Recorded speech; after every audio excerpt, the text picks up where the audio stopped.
Hello guys, and welcome to another quick tutorial video. And in this short tutorial video, I'm going to be showing you how you can simply withdraw your USDT from your Trust wallet to your Binance. It's quite easy. All you have to do is make sure the network you're sending on your Trust wallet matches the network that you're receiving on your Binance. In other words, that means if you're going to be sending USDT on the Arbitrum network, you must have Arbitrum.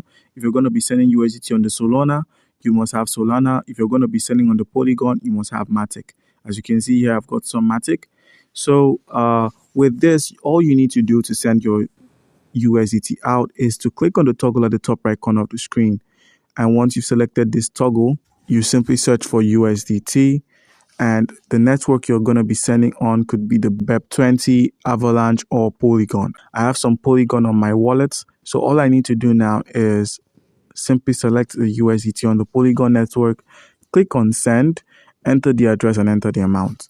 And to do this, I'm going to need to minimize and open up Binance. Now with Binance opened up, you're going to need an account on Binance. If you do not have one, you can't deposit.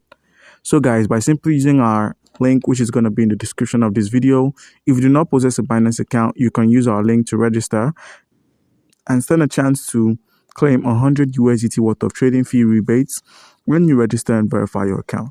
So guys, with your verified account, select the deposit option, which is the main or direct deposit, and search for the cryptocurrency you're looking for, which is the USDT. Once you found it, click on it and select the network you wish to receive it in, which is the Polygon. Select Polygon. Once you've done this, copy your address, minimize, and open up your Trust wallet again. With Trust wallet opened up, paste the address and the amount of USDT you wish to send. Let's say 100.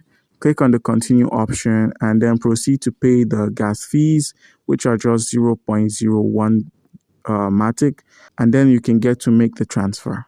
So guys, do comment down below if you've got any questions and you'll be given an answer. Thank you.